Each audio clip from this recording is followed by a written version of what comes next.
መከላከያ ሰራዊት ከአንዳንድ አካባቢዎች የጸጥታ ስጋት ማስከተሉ ተገለጸ። ሰራዊቱ ወደ ትግራይ ክልል እያመራ ነውም ተብሏል። ሰሞኑን የፌዴራል የጸጥታ ኃይሎች ከተለያዩ አካባቢዎች ሙሉ ለሙሉ ወይም በከፊል መውጣታቸውን ተከትሎ በአካባቢው ነዋሪዎች ዘንድ ከፍተኛ የጸጥታ ስጋት መፈጠሩን አዲስ ስታንዳርድ ያነጋገራቸው ነዋሪዎች ገለጹ። በተለያዩ የሀገሪቱ ክፍሎች የሚገኙ ነዋሪዎች የፌዴራል ኃይሎች ከሰፈሩባቸው አካባቢዎች ለቀው መውጣታቸውን ተናግረዋል። ይህም የኃይል ስምሪት ለውጥ በትግራይ ክልል እየታየ ካለው ውጥረት ጋር ተያይዞ ወደ ሰሜኑ የሀገሪቱ ክፍል እየተደረገ ያለ ዳግም ስምሪት ሳይሆን አይቀርም ተብሏል። በደቡብ ኢትዮጵያ ክልል ጋርዱላ ዞን ደራሼ ወረዳና በኦሮሚያ ክልል ቄለም ወለጋ ዞን አንፊሎ ወረዳ የሚገኙ ነዋሪዎች የኢትዮጵያ መከላከያ ሰራዊት የተወሰኑ አካባቢዎችን ለቆ መውጣቱን ተከትሎ የጸጥታ ክፍተት መፈጠሩንና ይህም ለግጭት መንስኤ እየሆነ መምጣቱን ተናግረዋል። የኤኤፍፒ ዘጋቢዎችም በትግራይ አዋሳኝ አካባቢዎች ተመሳሳይ የወታደራዊ እንቅስቃሴዎችና የጦርነት ስጋት መኖሩን አረጋግጠዋል። በደራሼ ወረዳ የሚገኙ ነዋሪዎች እንደሚሉት በአካባቢው ሰፍረው የነበሩ የፌዴራል ኃይሎች ከአንድ ሳምንት በፊት አካባቢውን ለቀው መውጣታቸውን ተከትሎ በተቀናቃኝ ቡድኖች መካከል ግጭት ዳግም አገርሽቷል። ስማቸው እንዳይጠቀስ የፈለጉ አንድ ነዋሪ መከላከያ ሰራዊት በነበረበት ወቅት ሰላም ነበር፣ እነሱ ሲወጡ ግን ግጭቱ እንደገና ተቀሰቀሰ ሲሉ ገልጸዋል። እንደ አውሮፓውያን አቆጣጠር 2017 የቀድሞ የሰገን ዞን መፍረሱን ተከትሎ ምላሽ ያላገኙ መዋቅራዊ ጥያቄዎች ለአካባቢው አለመረጋጋት ዋነኛ መንስኤ መሆናቸውን ነዋሪው ገልጸዋል። ቀደም ሲል የጋርዱላ፣ የኮንሶ፣ የቡርጂና የአማሮ አካባቢዎችን በአንድ ላይ አቅፎ የነበረው ይህ ዞን ከፈረሰ በኋላ በጎረቤት ማህበረሰቦች መካከል በተለይም በኮንሶና በደራሼ እንዲሁም በደራሼና በጉማይዴ መካከል ያለው አለመግባባት እየተባባሰ መምጣቱን አስረድተዋል።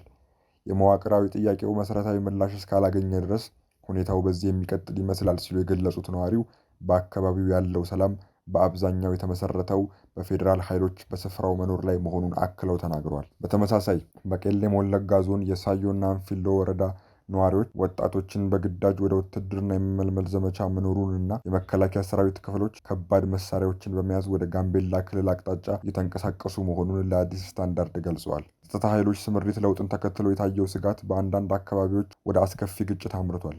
ረቡዕ ዕለት የአካባቢው ነዋሪዎችና የህዝብ ተወካዮች ምክር ቤት አባላት ለአዲስ ስታንዳርድ እንደገለጹት በጋሞ ዞን በሁለት ወረዳዎች በተከሰተ ግጭት ቢያንስ 15 ሰዎች ሲገደሉ ሌሎች በርካታ ሰዎች ደግሞ ቆስለዋል። ግጭቱ የተቀሰቀሰው በአስተዳደራዊ ወሰን ጥያቄዎችና ለረዥም ጊዜ በዘለቁ የማህበረሰብ መካከል ውጥረቶች ምክንያት መሆኑን የገለጹት ኃላፊዎች መከላከያ ሰራዊት ግጭቱን ለመከላከል በአካባቢው ባለመገኘቱ የተፈጠረው የጸጥታ ክፍተት ለጥቃቱ መባባስ ምክንያት መሆኑን ጠቁመዋል። በትግራይ ክልል አቅጣጫ ደግሞ ሰፊ የሰራዊት ስምሪት እየተደረገ መሆኑን የሚያሳዩ መረጃዎች እየወጡ ነው። የኤኤፍፒ ዘገባ እንደሚያመለክተው የምዕራባውያን ዲፕሎማሲያዊ ምንጮች የኢፌዴሪ መከላከያ ሰራዊትና የትግራይ ኃይሎች ወደ ክልሉ አዋሳኝ ድንበሮች እያመሩ መሆኑንና ይህም የጦርነት ስጋት ማስከተሉን ገልጸዋል። መከላከያ ሰራዊት ትግራይን እየከበበ ነው ያሉት ምንጩ ሌላ የትግራይ ምንጭ ደግሞ ሁኔታውን ከፍተኛ የኃይል እንቅስቃሴ በማለት ገልጸውታል። ዓለም አቀፉ ማህበረሰብ በግጭቱ ተሳታፊ ወገኖች ላይ ግፊቱን ካልቀጠለና አለመግባባታቸውን በውይይት እንዲፈቱ ካላደረገ የጦርነቱ ስጋት ይበልጥ እየጨመረ ይሄዳል ሲሉ የትግራይ ምንጩ አክለው ገልጸዋል። በአማራ ክልል ሰሜን ወሎ ዞን በቆቦ ከተማ የሚገኙ ነዋሪዎች እየጨመረ የመጣ ውጥረትና የፌዴራል እንዲሁም የክልል ኃይሎች ወደ ከተማዋ መግባታቸውን ገልጸዋል።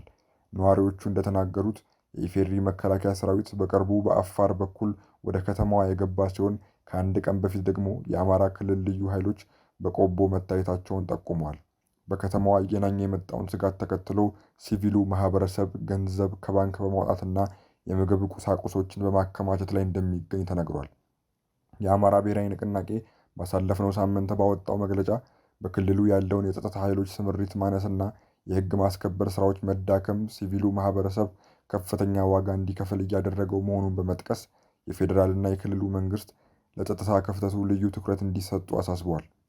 ፓርቲው አክሎም የፌዴራልም ሆነ የአማራ ክልል መንግስት የጸጥታ ክፍተቶችና የመልካም አስተዳደር እጥረት ባሏቸው አካባቢዎች ላይ ልዩ ትኩረት እንዲሰጡ አሳስበዋል።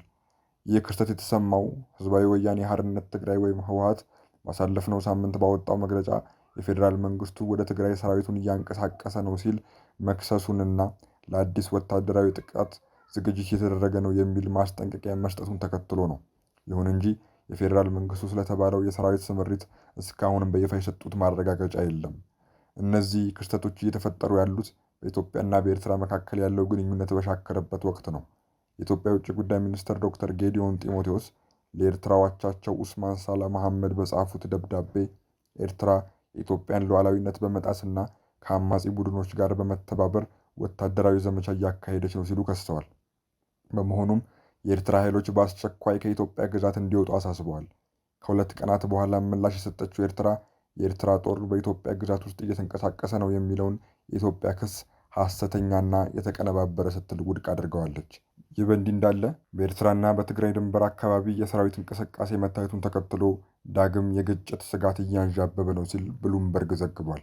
ኢትዮጵያና ኤርትራ በሰሜን ትግራይ ክልል አቅራቢያ ወታደሮችንና ወታደራዊ ቁሳቁሶችን እያሰማሩ መሆናቸውንና ይህም በአፍሪካ ቀንድ ዳግም ግጭት የመቀስቀስ ዕድልን ከፍ ማድረጉን የቀጠናውን ዲፕሎማቶችን ዋቢ በማድረግ ብሉምበርግ ዘግቧል።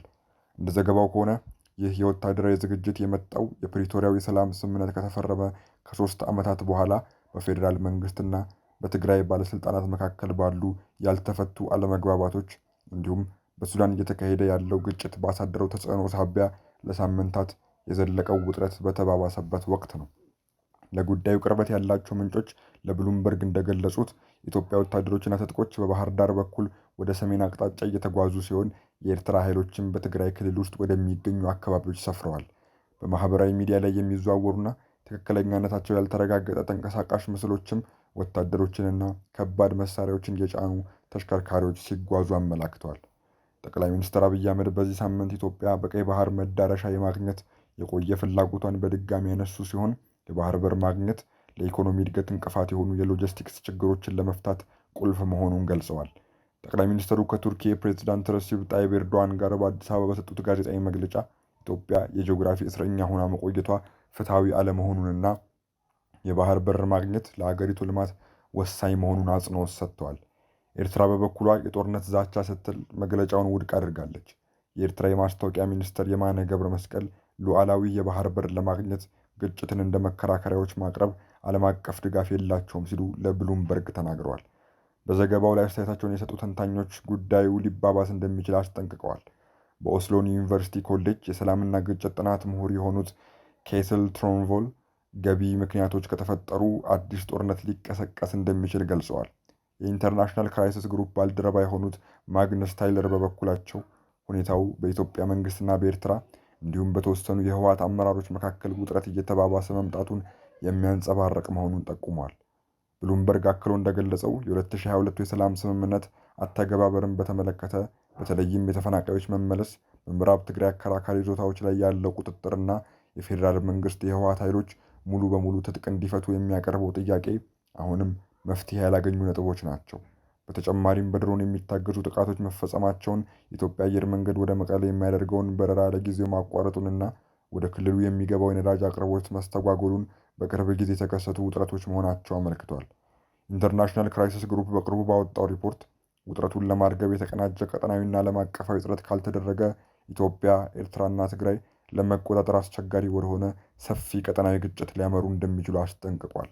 ዘገባው የአዲስ ስታንዳርድ ነው።